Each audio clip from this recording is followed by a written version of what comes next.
നൗഫൽ, എന്തായാലും ഉത്തരവുമായി ബന്ധപ്പെട്ടുള്ള കൂടുതൽ വിശദാംശങ്ങൾ ഇതുവരെയും പുറത്തു വന്നിട്ടില്ല. ഇപ്പോൾ നമുക്കോട് ഈ അഭിഭാഷകൻ വിശദീകരിച്ചതനുസരിച്ച് ഇപ്പോൾ നൗഫൽ ചോദിച്ച ഏറെ പ്രസക്തമായിട്ടൊരു കാര്യമാണ്. അതായത് ഈ തെരുവുനായകളെല്ലാം ഷെൽട്ടർ ഹോമുകളിലേക്ക് മാറ്റുക എന്ന് പറയുന്നത് ഏറെ ശ്രമകരമായിട്ടുള്ളൊരു കാര്യമാണ്. പ്രത്യേകിച്ച് എല്ലാ ജില്ലകളിൽ, ഓരോ ജില്ലകളിൽ തന്നെ നോക്കിയാലും ആയിരക്കണക്കിന് തെരുവുനായകൾ ഇത്തരത്തിൽ പ്രശ്നകാരികളായിട്ടുള്ള തെരുവുനായകളുള്ളത്. അതിനെയൊക്കെയും ഷെൽട്ടർ ഹോമുകളിലേക്ക് മാറ്റുക അല്ലെങ്കിൽ എല്ലാത്തിനെയും വന്ധീകരണം ചെയ്യുക എന്നുള്ളത് ഏത് സംസ്ഥാനത്തിനായാലും വളരെ ശ്രമകരമായിട്ടുള്ള കാര്യമാണ്. പക്ഷേ അതിന്മേൽ എന്ത് നടപടികൾ സ്വീകരിക്കണം എന്നുള്ളതിന് സത്യവാങ്മൂലമാണ് നൽകേണ്ടത്. ആ സത്യവാങ്മൂലം 8 ആഴ്ചയ്ക്കുള്ളിൽ സുപ്രീം കോടതിക്ക് നൽകണമെന്നുള്ളതാണ്. പ്രത്യേകിച്ച് ഇതിന്റെ ഒരു ആദ്യ പടി എന്ന വണ്ണം ഓരോ സംസ്ഥാനങ്ങളിലും ഇത് നടപ്പാക്കിയതിനു ശേഷം ഇതിന്റെ ഒരു റിപ്പോർട്ട് സത്യവാങ്മൂലം അടുത്ത വരുന്ന 8 ആഴ്ചയ്ക്കുള്ളിൽ സുപ്രീം കോടതി സമർപ്പിക്കും. അതിനുശേഷമായിരിക്കും സുപ്രീം കോടതിയിലെ തുടർ വിധികൾ ഉണ്ടാവുക. എന്തായാലും ഇപ്പോൾ പ്രധാനപ്പെട്ട ഒരു നിർദ്ദേശം വന്നിരിക്കുന്നത് ഹൈവേകൾ, പൊതുവിടങ്ങൾ, സ്കൂളുകൾ, പാർക്കുകൾ, ആശുപത്രികൾ അടക്കമുള്ള സ്ഥലങ്ങളിൽ ഈ തെരുവു നായകളുണ്ട്. പ്രത്യേകിച്ച് ഈ സർക്കാർ ഓഫീസുകൾ, സ്കൂളുകൾ, അതോടൊപ്പം തന്നെ കോളേജുകൾ അടക്കമുള്ളവയ്ക്ക് തെരുവുനായകൾക്ക് ഭക്ഷണം കൊടുക്കുന്നത്, അതിന്റെ ദൃശ്യങ്ങളടക്കം സുപ്രീം കോടതിയിൽ ചിലർ ഹാജരാക്കിയിരുന്നു. അത്തരത്തിൽ അവിടെയാണ് ഇത് പെറ്റുപെരുക്കുന്നത്, അങ്ങനെയാണ് ഇത് വളരുന്നത്.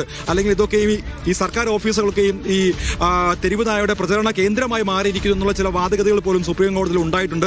അപ്പോൾ ആ കാര്യങ്ങളൊക്കെ ഇപ്പോൾ സുപ്രീം കോടതിയുടെ പരിഗണനയിലുണ്ട്. അതുകൊണ്ട് തന്നെ ഇതുമായി ബന്ധപ്പെട്ട് കൃത്യമായിട്ടുള്ള നിരീക്ഷണമാണ് ഇപ്പോൾ സുപ്രീം കോടതിയുടെ ഭാഗത്തുണ്ടായിരിക്കും. അതുമായി ബന്ധപ്പെട്ട് ഓരോ സംസ്ഥാനത്തെയും ചീഫ് സെക്രട്ടറിമാരും അതോടൊപ്പം തന്നെ പെട്രോളിംഗ് ടീമിനെ ഏർപ്പെടുത്തണം. ഈ പെട്രോളിംഗ് ടീം കാര്യക്ഷമമായി പ്രവർത്തിക്കുന്നതാണെന്ന് ഉറപ്പുവരുത്തണം. അല്ല എങ്കിൽ ഈ ഉദ്യോഗസ്ഥർക്കെതിരെ കോടതി അലക്ഷ്യത്തിന് കേസിടണം, അല്ലെങ്കിൽ ഇതുമായി ബന്ധപ്പെട്ട് ഉത്തരവ് നടപ്പാക്കിയതെങ്കിൽ കൃത്യമായിട്ടുള്ള നടപടികൾ ഇവർക്കെതിരെ ഉണ്ടാകുമെന്നുള്ള കർശനമായ നിർദ്ദേശവും കൂടിയാണ് ഇപ്പോൾ സുപ്രീം കോടതി നൽകിയിരിക്കുന്നത്. ഇതുമായി ബന്ധപ്പെട്ടുള്ള എല്ലാ നീക്കുപോക്കുകളും എല്ലാ നടപടികളും 8 ആഴ്ചക്കകം സത്യവാങ്മൂലമായി സുപ്രീം കോടതിയിൽ സമർപ്പിക്കണമെന്നുള്ള പ്രധാനപ്പെട്ട ഒരു നിർദ്ദേശം കൂടി സുപ്രീം കോടതി ഇപ്പോൾ നൽകിയിരിക്കുകയാണ്.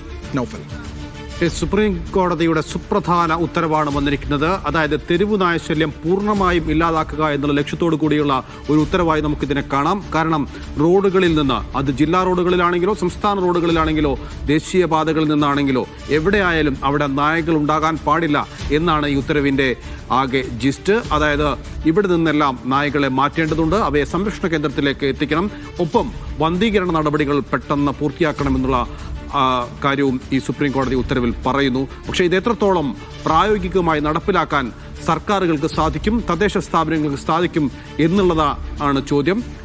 ഇതിൽ എന്തൊക്കെ കാര്യങ്ങളാണ് സുപ്രീം കോടതി നിർദ്ദേശിക്കുന്നത് എന്ന് ഉത്തരവിൽ നമുക്ക് പരിശോധിക്കേണ്ടതുണ്ട്. ഇപ്പോൾ